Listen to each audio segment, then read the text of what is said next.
इस गीता पाठ में एक और जहां संतों का जमावड़ा था, तो वहीं पश्चिम बंगाल के बीजेपी नेता शुभेंदु अधिकारी, सुकांत मजूमदार और दिलीप घोष के साथ कई नेता भी शामिल हुए।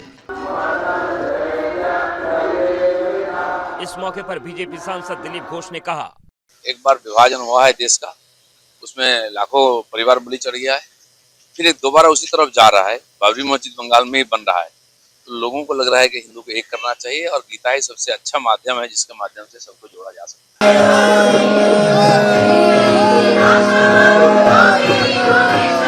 लाखों भीड़ के सामने कथावाचक धीरेन्द्र शास्त्री ने भगवत गीता का पाठ किया।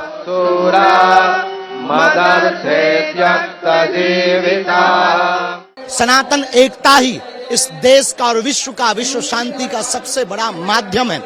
भारत में हम तनातनी नहीं, सनातनी चाहते हैं। साध्वी रितंभरा भी गीता पाठ करने मथुरा से कोलकाता पहुंची थी। साध्वी रितंभरा ने सार्वजनिक गीता पाठ को शुभ बताते हुए कहा, जब हमारी सामूहिक शक्ति होती है, सज्जन जब सम्मिलित होते हैं, तो धर्म की जय जयकार होती है। सनातन संस्कृति संसद ने हिंदुओं के आध्यात्मिक जागरण के लिए पंच लाखों कोठे गीता पाठ का आयोजन किया। कोलकाता में आयोजित गीता पाठ कार्यक्रम में पश्चिम बंगाल के राज्यपाल सीवी आनंद बोस भी शामिल हुए।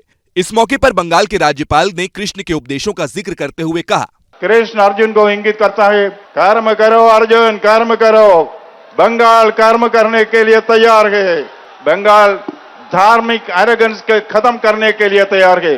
भारत माता की, भारत माता की, भारत माता की।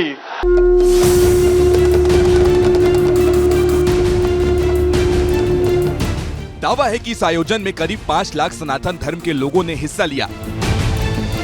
सुबह से ही कोलकाता के ब्रिगेड ग्राउंड में बड़ी संख्या में लोगों का जुटना शुरू हो गया था। किसी के हाथों में देश का झंडा है, तो किसी के हाथों में भगवा लहरा रहा है। और वो लोग यहाँ पे आए हैं, कोई हाथ में शंख लेकर आए हैं, कोई हाथ में गीता लेकर आ रही है।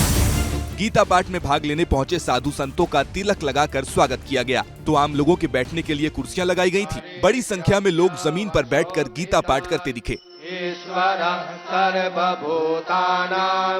पूरा माहौल भक्तिमय था। भगवान राम और कृष्ण की भक्ति में लीन होकर साधु संत डमरू बजा रहे थे, तो कोई हरे राम हरे कृष्ण का गीत सुना रहा था।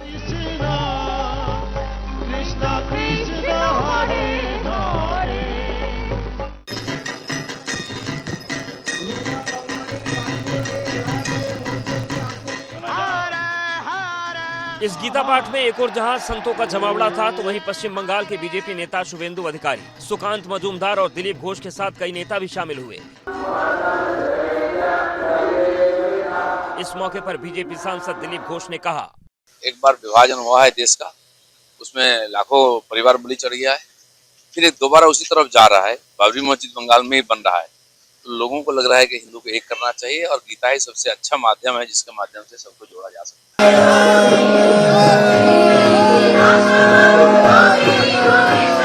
लाखों भीड़ के सामने कथावाचक धीरेन्द्र शास्त्री ने भगवत गीता का पाठ किया।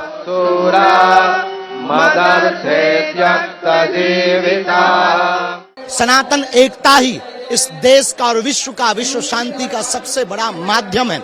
भारत में हम तनातनी नहीं, सनातनी चाहते हैं। साध्वी रितंभरा भी गीता पाठ करने मथुरा से कोलकाता पहुंची थी। साध्वी रितंभरा ने सार्वजनिक गीता पाठ को शुभ बताते हुए कहा, जब हमारी सामूहिक शक्ति होती है, सज्जन जब सम्मिलित होते हैं, तो धर्म की जय जयकार होती है। सनातन संस्कृति संसद ने हिंदुओं के आध्यात्मिक जागरण के लिए पंच लाखों कोठे गीता पाठ का आयोजन किया। कोलकाता में आयोजित गीता पाठ कार्यक्रम में पश्चिम बंगाल के राज्यपाल सीवी आनंद बोस भी शामिल हुए। इस मौके पर बंगाल के राज्यपाल ने कृष्ण के उपदेशों का जिक्र करते हुए कहा, कृष्ण अर्जुन को इंगित करता है, कर्म करो अर्जुन, कर्म करो। बंगाल कर्म करने के लिए तैयार है। बंगाल धार्मिक एरोगेंस के खत्म करने के लिए तैयार है। भारत माता की, भारत माता की, भारत माता की।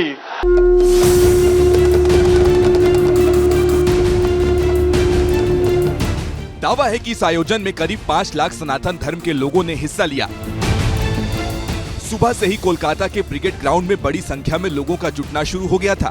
किसी के हाथों में देश का झंडा है, तो किसी के हाथों में भगवा लहरा रहा है। और वो लोग यहाँ पे आए हैं, कोई हाथ में शंख लेकर आए हैं, कोई हाथ में गीता लेकर आ रही है। गीता पाठ में भाग लेने पहुंचे साधु संतों का तिलक लगाकर स्वागत किया गया तो आम लोगों के बैठने के लिए कुर्सियां लगाई गई थी। बड़ी संख्या में लोग जमीन पर बैठकर गीता पाठ करते दिखे। पूरा माहौल भक्तिमय था। भगवान राम और कृष्ण की भक्ति में लीन होकर साधु संत डमरू बजा रहे थे तो कोई हरे राम हरे कृष्ण का गीत सुना रहा था।